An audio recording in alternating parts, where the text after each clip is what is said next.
Good Morning Business, le grand entretien. Le grand entretien ce matin, c'est avec Jean-Luc Tavernier. Bonjour, vous êtes le directeur général de l'INSEE. Vous avez publié la note de conjoncture trimestrielle de l'INSEE. C'était hier soir, note qui avait été mise au frigo en attendant la fin de la période de réserve et qui nous donne la dernière photo de l'économie française avant la dissolution. Cette photo, elle n'était pas si mal. Ok, c'était 1,1% de croissance, c'était pas la folie totale, mais quand même, l'économie française n'allait pas si mal. Oui, 1%, en effet, comme vous dites, c'est pas la folie, hein, mais on est calé en effet sur du 0,2, 0,25% de croissance par trimestre, avec des climats conjoncturels dans les enquêtes qu'on fait auprès des entreprises qui sont à peu près à leur moyenne historique, donc c'est compatible avec ça. Donc ça, c'était la photo, au mois de juin, avec des indicateurs qu'on a mis à jour, mais on n'a pas encore de données d'enquête qui tiennent compte du nouveau contexte et de l'incertitude actuelle. Alors on n'a pas de données d'enquête, mais nous on a quand même des choses qui nous remontent sur ce plateau. On a la CPME qui dit en 3 semaines on a perdu un trimestre. On a HelloWork qui nous dit j'ai perdu 10% de mes offres depuis la dissolution. Est-ce que ça va être un coup brutal, un arrêt de la croissance? Comment on peut anticiper? Alors pour nous, c'est difficile à dire parce que, d'abord, encore une fois, après le Covid et puis la guerre en Ukraine, on a un choc qui est externe à l'économie qui arrive et dont il faut tenir compte. On va essayer de regarder les indicateurs haute fréquence, qu'on appelle vraiment, par exemple, je sais pas, les embauches en CDI. Est-ce qu'elles sont affectées par l'incertitude qu'il peut y avoir sur le coût du travail au niveau du SMIC dans les mois à venir? C'est une possibilité. Donc ça, c'est quelque chose qu'il va falloir regarder avec attention. Mais après, l'autre guide qu'on a, c'est de regarder les précédents historiques, de voir ce qui se passe dans l'histoire. Et on n'a pas de précédent, en fait, de ce type d'incertitude à convoquer. On ne peut rien comparer. Non, si vous regardez la dissolution de 97, la dissolution de 97, il y a un bon rebond de la confiance des ménages, en fait, post-dissolution. Ouais. Et puis ça arrivait en fait dans un climat conjoncturel qui était assez allant, même si on s'en rendait pas tellement compte à l'époque. Franchement, l'incertitude qu'on a aujourd'hui et le domaine des possibles en matière de politique économique, compte tenu des programmes qui ont été présentés, est, je crois, sans précédent. Donc on ne peut pas anticiper. Ce qu'on sait quand même, qu'on parlera de l'inflation dans un instant, mais sur les questions d'emploi, la dégradation avait déjà commencé. Oui. Il faut bien voir que sur l'emploi, pendant des années, des trimestres, des années, depuis en fait la sortie du Covid, on a plus d'emplois que ce qui était prévu. Le revers de la médaille, c'est qu'on a peu de productivité. On pourra peut-être en dire un mot. On a plus d'emplois que ce qui était prévu. On sait que l'emploi est revenu à son niveau avant Covid bien plus tôt que l'activité elle-même, que le PIB. Et à un moment, ça ralentit. Donc depuis quelques trimestres, on avait effectivement un ralentissement des créations d'emplois, le chômage stabilisé ou une légère remontée. Donc ça, c'était effectivement à 1% de croissance, c'est ce qu'on peut imaginer. C'est des créations d'emplois faibles. Comme il y a un peu de population active du fait notamment de la réforme des retraites, on anticipe une légère remontée du taux de chômage à horizon de la fin de l'année, qui passerait, il est aujourd'hui à 7,5, qui passerait à 7,6. Donc c'est bien un ralentissement et on bute un petit peu sur ce niveau de taux de chômage de 7, en dessous duquel on a eu du mal historiquement à baisser. Sur la question de la productivité, il se passe quelque chose justement, c'est mécanique, petite hausse du chômage, hausse de la productivité ou non? Non, pas du tout. Non, sur la productivité, alors nous, la semaine prochaine, on va essayer de sortir une autre analyse de la perte de productivité par rapport au sentier de productivité pré-Covid, qui était déjà pas formidable. Les gains de productivité ralentissent tendanciellement depuis 30-40 ans. C'est pas le Covid, ça date de bien avant. Il y a un ralentissement qui est un petit peu, et qui interroge, à mon avis, beaucoup de choses. Est-ce qu'on veut réellement la croissance? Est-ce que toutes les mesures qu'on prend sont dirigées là-dessus? Et puis on a eu aussi des gains de productivité. Des faibles gains de productivité qu'on a appelé l'enrichissement de la croissance en emploi, qu'on a voulu quand on a modéré le coût du travail au niveau du SMIC.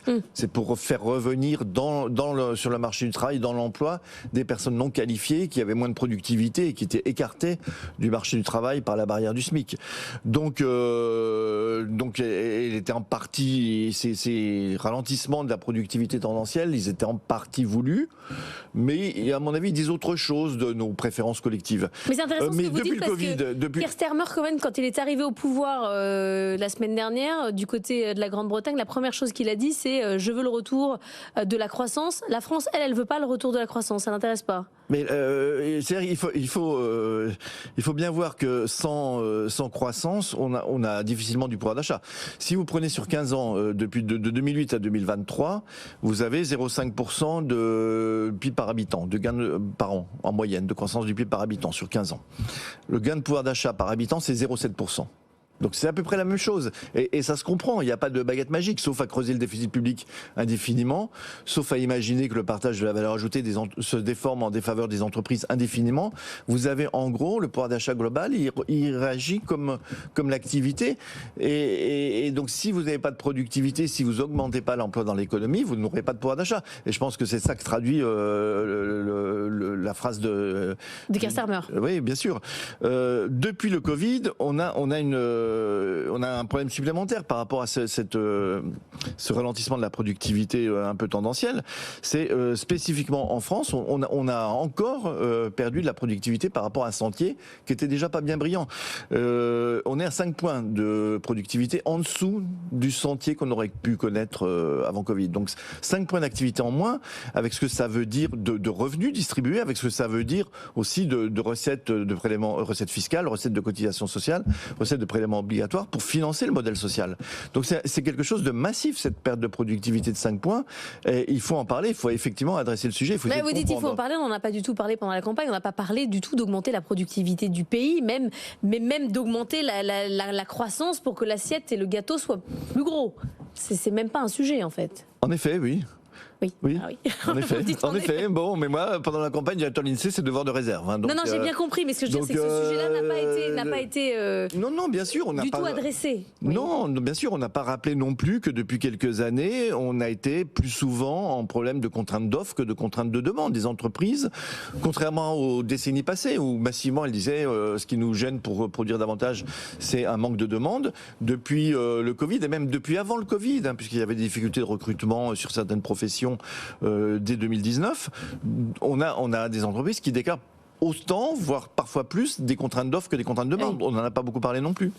Sur les questions de pouvoir d'achat, quand on regarde votre chiffre sur l'année 2024, si rien n'avait changé, on aurait été à 1,4%, avec des salaires quand même qui progressent. Ce sujet des salaires, évidemment, il est sur la table. Sur cette question du pouvoir d'achat, on a des débats d'économistes qui n'en finissent pas. Le pouvoir d'achat des Français a été préservé ces dernières années. Oui, globalement. Alors, je vous ai dit sur 15 ans, je crois que c'est 0,7% le pouvoir d'achat par habitant. Dans le Covid, où on a eu des pertes d'activité, on sait que le quoi qu'il en coûte a permis de protéger le pouvoir d'achat des Français plutôt plus que dans la plupart des pays. Alors, on n'en a pas conscience, en effet, mais c'est vrai, plutôt plus. Et cette année, on s'attend effectivement à un gain de pouvoir d'achat, je crois que ça doit être de 0,9% sur l'année, quelque chose comme ça. Avec, vous voyez, au premier trimestre, on a eu quand même 5 points de hausse des retraites en janvier. Grâce à l'indexation sur l'inflation. Voilà, l'inflation passée, pour une inflation qui cette année sera de 2%. Donc les gains, je crois qu'on ne peut pas contester que les retraités vont avoir des gains de pouvoir d'achat cette année, que globalement il y en aura. Les 2 années précédentes, non. En 2022-2023, globalement le pouvoir d'achat était étal, mais c'était l'effet de la crise en Ukraine, de la hausse des prix de l'énergie, et donc d'une inflation importée qu'il a bien fallu financer d'une manière ou d'une autre. Vaut mieux être un retraité qu'un actif. On en reparlera demain avec Antoine Fouché qui sera à votre place le patron de Quintet. Un mot de l'inflation. L'inflation c'est terminé, clairement. Si on regarde les chiffres, là on devait passer sous les 2% en 2024. C'est un vieux souvenir quand on en est à ce C'est ça. Oui, nous on l'a dit déjà depuis un moment, hein, quand on a vu que les services ne s'emballaient pas et que effectivement les prix alimentaires, ils ne baissent pas, mais il n'y a plus d'inflation dans les prix alimentaires. C'est qu'il n'y avait pas de risque de boucle prix-salaire. On l'a dit il y a assez longtemps. Et effectivement, ça suit un petit peu le scénario qu'on avait prévu. On est autour de 2%. Il y aura peut-être un petit blip à l'été avec les Jeux Olympiques parce qu'il y a un peu de prix qui vont vont monter, mais globalement, on restera autour de 2%, voire un peu en dessous. Et à la fin de l'année, décembre, je crois qu'on prévoit 1,9% de hausse des prix. Voilà. Donc on est, pour la France, dans la cible qui est celle de la Banque Centrale Européenne. Comment vous allez travailler pour faire des scénarios dans les semaines qui viennent si on n'a pas de gouvernement ? Comment on bosse ? Alors, vous savez, je vous disais tout à l'heure, on a pris l'habitude de s'adapter à une conjoncture qui ne nous a pas épargné ces dernières années. Hein, encore une fois, avec des chocs qui ne sont pas des chocs économiques. Donc, on va faire ce qu'on a pris l'habitude de faire, c'est-à-dire de regarder un peu les indicateurs instantanés qu'on peut avoir. Donc, sur les décisions des entreprises, est-ce qu'on voit des choses au jour le jour, peut-être pas, mais enfin, à la semaine sur les embauches en CDI notamment. Et sur les décisions d'investissement, c'est plus difficile d'avoir des indicateurs qui soient instantanés et qui puissent réagir. On a nos enquêtes, on a aussi celle de la Banque de France qui travaille très bien, qui vont sortir peut-être avant les nôtres. Nous, les nôtres, c'est 25, 26 ou 27 juillet. On aura les enquêtes qui seront collectées après les élections législatives. Donc on verra ce que répondent à la fois les entreprises et les ménages. Et puis les décisions de politique économique, on essaiera d'en tenir compte quand elles seront définies. Oui. Oui, c'est compliqué. C'est ça que vous voulez nous dire. Merci beaucoup, Jean-Luc Vous imaginez, Tavernier. c'est pas plus simple pour moi que pour tout le monde. Oui, c'est plus facile d'être journaliste que d'être statisticien à l'INSEE. Je vous le fais pas dire. Merci beaucoup d'être venu nous voir ce matin.